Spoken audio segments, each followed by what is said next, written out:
It was a quiet evening, one of those rare nights when the world outside seemed still, as if even the universe was holding its breath. I had received a text earlier that afternoon from my daughter Claire, inviting me over for dinner. I didn't think much of it at first.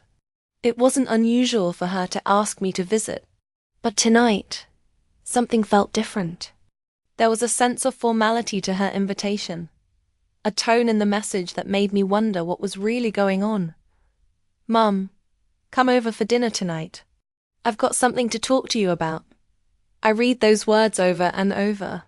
Something to talk about. I couldn't help but feel a sense of unease.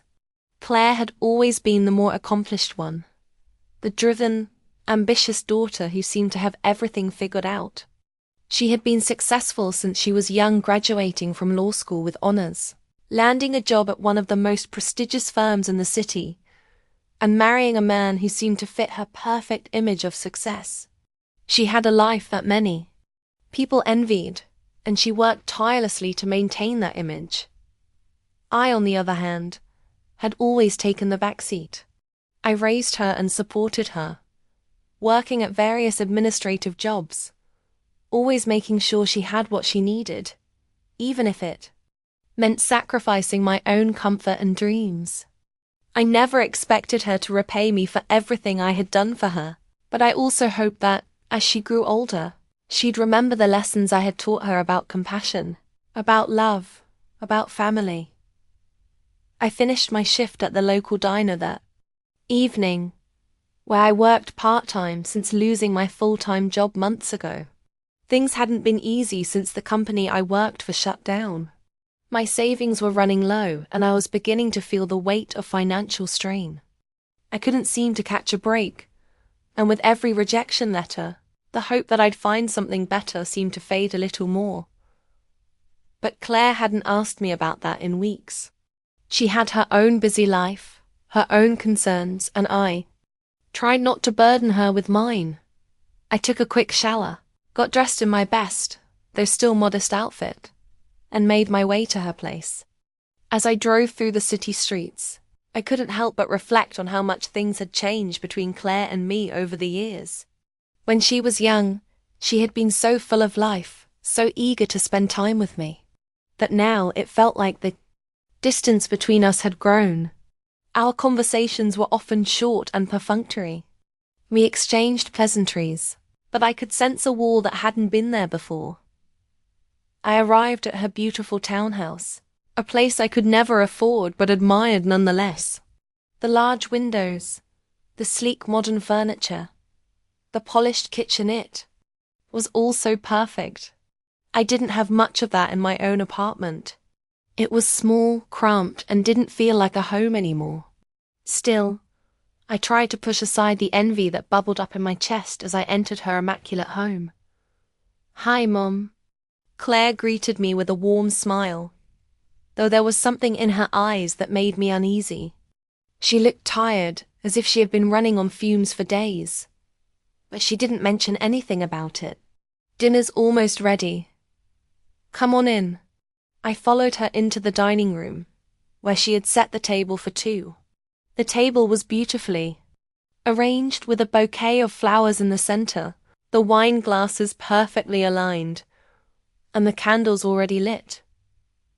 There was a chair with a neatly folded napkin at my place. I noticed how everything seemed so perfectly put together, and I couldn't help but feel out of place. But I said nothing, forcing a smile instead as I took my seat. "You didn't have to go to so much trouble," I said, trying to downplay my discomfort. "You know I'm happy with just a simple meal." "Nonsense," Claire replied, waving her hand dismissively.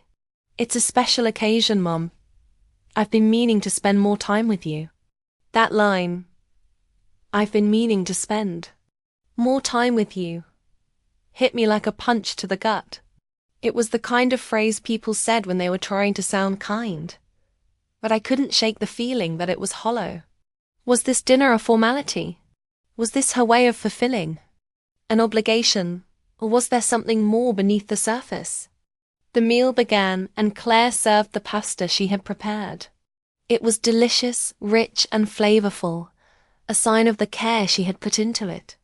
As she poured the wine, we exchanged small talk about work, about her recent trip to Paris with Greg, and about how her firm was doing. It all felt so distant, like we were strangers. The conversation was polite, but the depth we once had seemed to have evaporated somewhere along the way.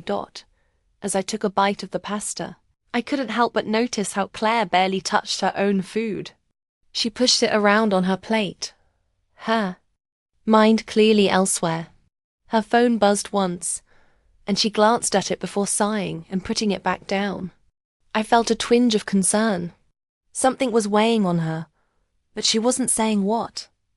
I decided to break the silence. "So, how's everything at work?" I asked, trying to sound casual. "Oh, you know," Claire said, smiling faintly. "Same old, just busy, lots of cases piling up." It wasn't the first time she'd told me that, but tonight, it felt different. Her words seemed to be more of a shield than an answer. I didn't press her for more, but I couldn't ignore the unease creeping up on me. Something was about to change. I could feel it in my gut, like a storm was gathering on the horizon. After we finished eating, Claire cleared the table and poured us both another glass of wine. She led me to the living room, where we sat down on the plush couch. The space between. You seemed to grow with each passing moment, and I could hardly look her in the eye. I was trying to figure out what was happening, but the tension in the air was palpable.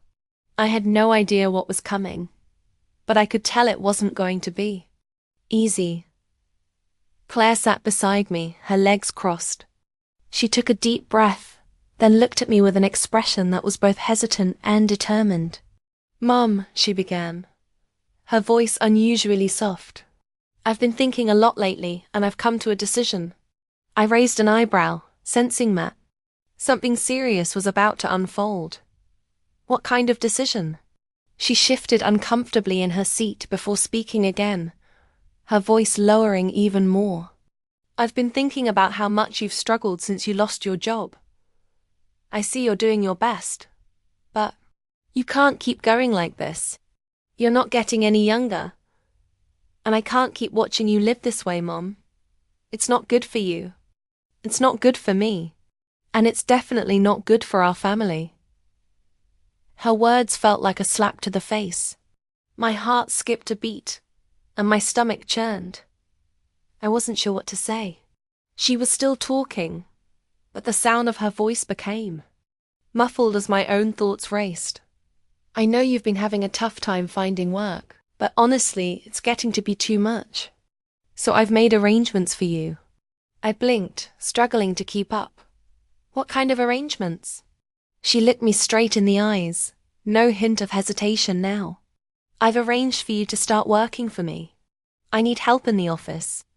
And I think it'll be good for you. You'll have something to do, something to keep you occupied. And maybe it'll help you get back on your feet." Her words hit me like a ton of bricks. My own daughter, the one I had raised with all my love and care, the one I had sacrificed everything for, was now offering me a job in her office. It sounded like she was helping, like she was being generous, but underneath, I couldn't shake the feeling that it was more about control, more about her trying to fix me. I tried to keep my voice steady. "I don't need your help, Claire. I can find my own way. I don't need you to feel sorry for me." Her expression hardened, her lips curling into a faint smile that didn't reach her eyes. "I'm not feeling sorry for you, Mom. I'm doing this because it's the best thing for you. You're not just going to sit around feeling sorry for yourself. You need to work. You need to get back into a routine, get some stability." A sinking feeling settled in my chest. This wasn't just a kind gesture. This was a judgment, a verdict on how she saw me. And worse, it was a judgment I hadn't been prepared for. After that night, everything changed. The conversation with Claire replayed in my mind over and over, each time leaving a different mark on my heart. I couldn't escape her words. "You're poor, Mom. You need to pull yourself together," she had said. "You need more structure, more discipline." How could she say that to me? My own daughter, the one I had raised with all my love and care, now seemed to think I was a failure, a charity case, someone who couldn't handle her life on her own. I spent the next few days in a haze. I didn't want to see anyone, not even Claire. I avoided her calls, ignoring the buzzing of my phone as I sat alone in my small apartment. The silence was deafening. I had no answers, no explanations, no way to make sense of the bitter reality I had been forced to face. Claire had always been so strong, so self-assured. Her career was booming, and she had everything she wanted: a beautiful home, a supportive husband, and a life that seemed perfectly put together. I had always been proud of her, but now every time I thought about that dinner, I felt a deep, gnawing pain in my chest. How could she look at me and think that I was some kind of burden?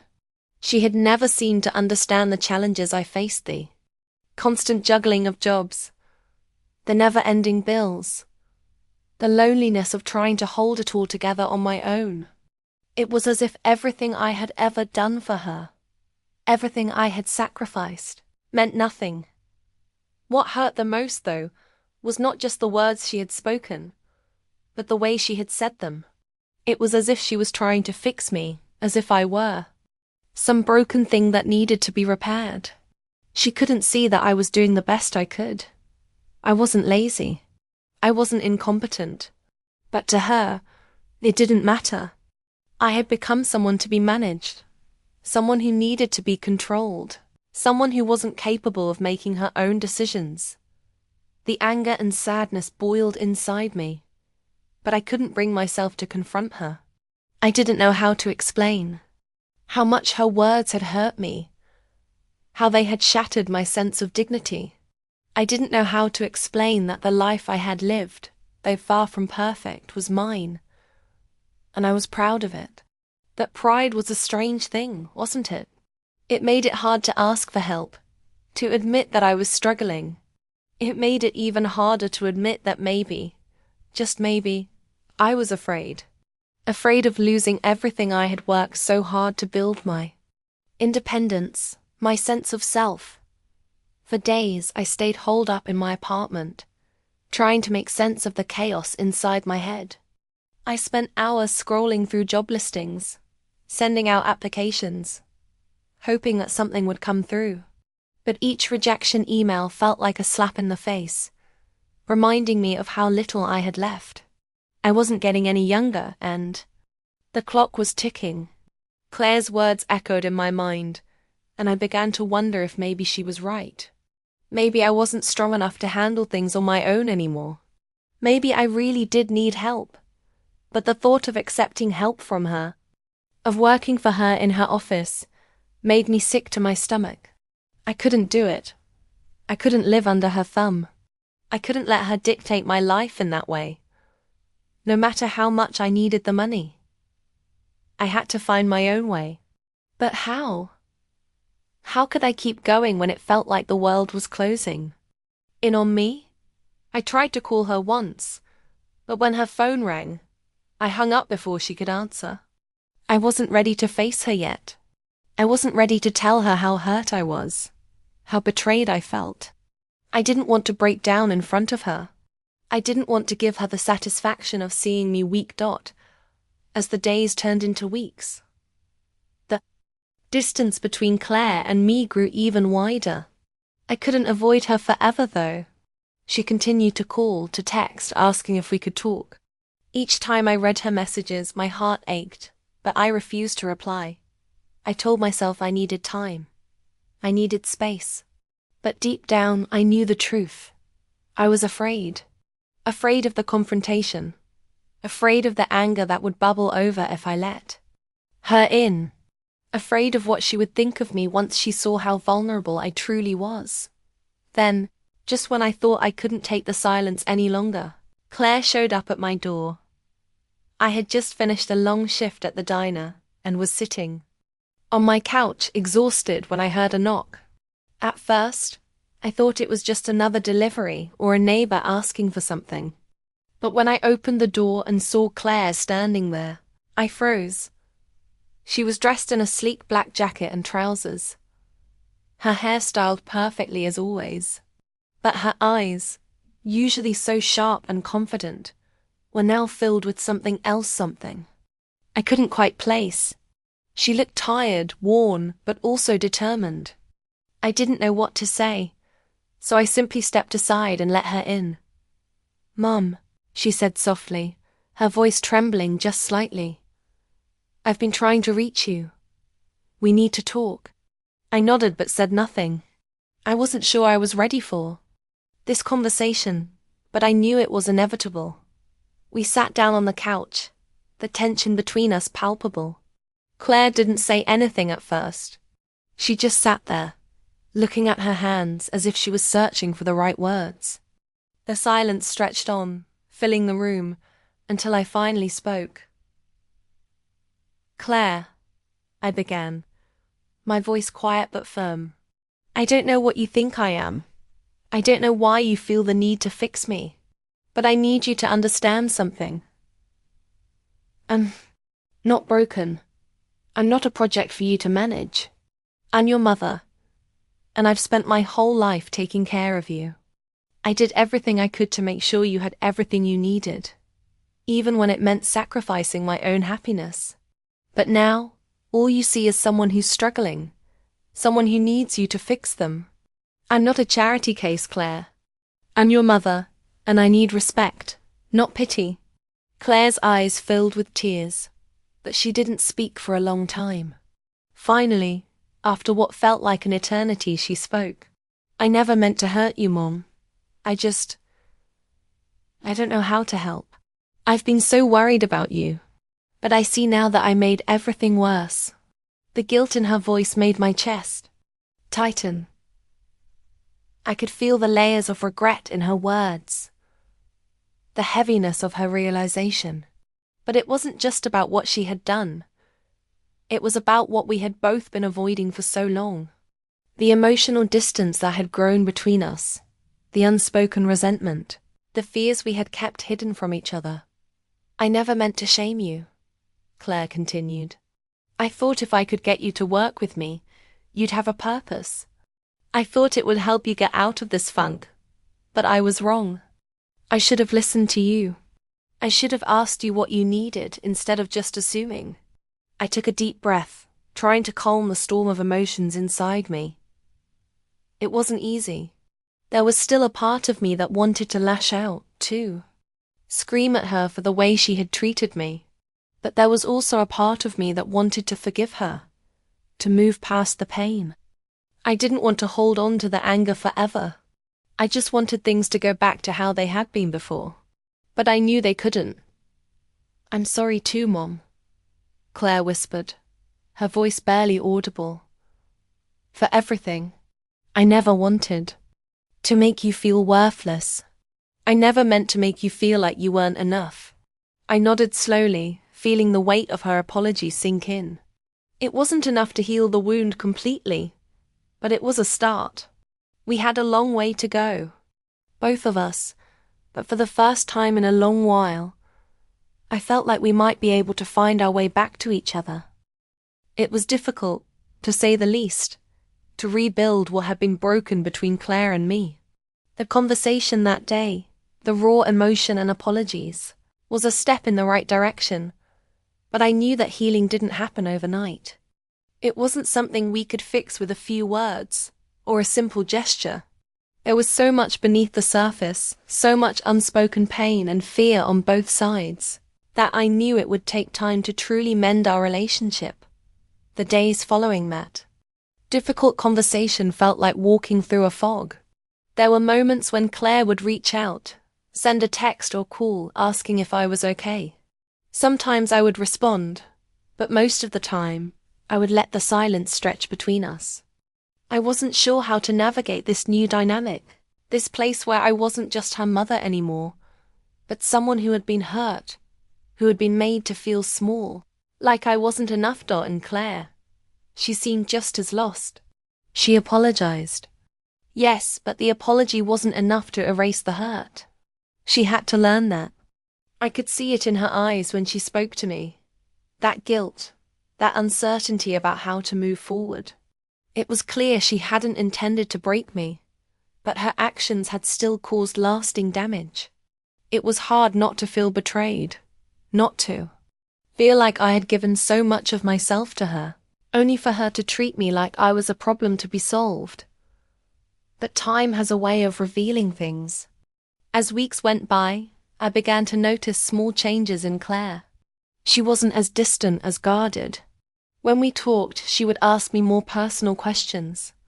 Questions about my life, how I was really feeling, not just about work or my job hunt, but about the deep stuff, the stuff that had been swept under the rug for so long. It felt like she was trying to understand me, not just as her mother, but as a person. At first, I didn't know how to respond.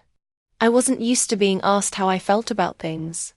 For years, I had been the one doing the caring, the one giving advice, offering support, always putting Claire's needs ahead of my own. It was a role I had grown so comfortable with that it had become second nature. But now, for the first time, I was being asked to share my own thoughts, to open up about the pain and the confusion I had been carrying. And I wasn't sure I was ready to let someone in. But slowly, little by little, I started to speak. I told her about the loneliness I had felt, the fear I had of becoming irrelevant, of being seen as a burden. I spoke of the pride I had in raising her, the sacrifices I had made, and the moments when I had questioned if it was all worth it. I told her about the shame I had felt that night at dinner, when she had treated me like I was incapable, when her words made me feel like nothing more than a charity case. It was hard. It was excruciating to admit the depths of my pain to her, to let her see how much her actions had hurt me. But I could see that she was listening. For the first time in a long time, Claire wasn't just hearing my words, she was feeling them. She was absorbing the weight of what she had done. I never knew. Claire said one evening, her voice soft and full of regret. I never knew that it hurt you so much, Mom. I thought I was helping. I thought I was doing the right thing. But now I see how wrong I was. I'm so sorry. And it wasn't just the words. It was the way she said them, the sincerity in her voice that told me she understood, really understood for the first time what it meant to be on the receiving end of her actions. It wasn't a perfect apology. It wasn't a magic fix. But it was real. And sometimes that's all you need to start healing. The days turned into weeks and Claire continued to reach out. She stopped trying to fix me and started asking me what I needed. She stopped treating me like someone to be rescued and started treating me like an equal, like the woman who had raised her, loved her, and made sacrifices for her. It was a small but significant shift in our relationship, one that gave me hope that we could begin again, that we could rebuild. One afternoon, Claire invited me over for a casual dinner. This time, there was no formality, no carefully planned meal. It was simple, just pizza and salad. Just the two of us sitting at her kitchen table, laughing about old family memories and sharing stories we hadn't shared in years. There was no tension, no underlying expectation.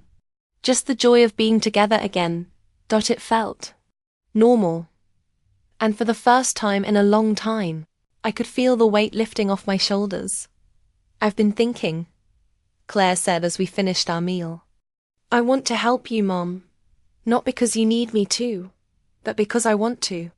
I know you don't like feeling like you're dependent on me, but I also know that you've always done everything on your own. So this time, when you need help, let me be there for you, not to fix you, but to support you.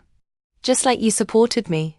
The words were a balm to my soul, soothing the jagged edges of my anger and hurt. It wasn't about the job anymore. It wasn't about her offering me work in her office. It was about her understanding that I didn't need to be fixed. I just needed someone who cared. Someone who saw me for who I was, not for what I lacked, or what I couldn't do. And slowly, over the next few months, we both began to adjust. Claire found ways to show me that she respected my independence while offering her help when it was needed. She didn't push. She didn't demand. She just gave. And I began to trust her again, little by little, knowing that she wasn't trying to control me or tell me what to do. She was trying to help in the way she knew how, and that was enough. For me, the process was slower.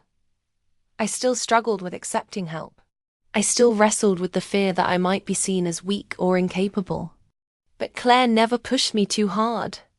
She understood. And with time, I began to let go of the pride that had held me back, the pride that had made me refuse her support, even when I needed it most. A new beginning a year later, our relationship was no longer defined by that painful dinner.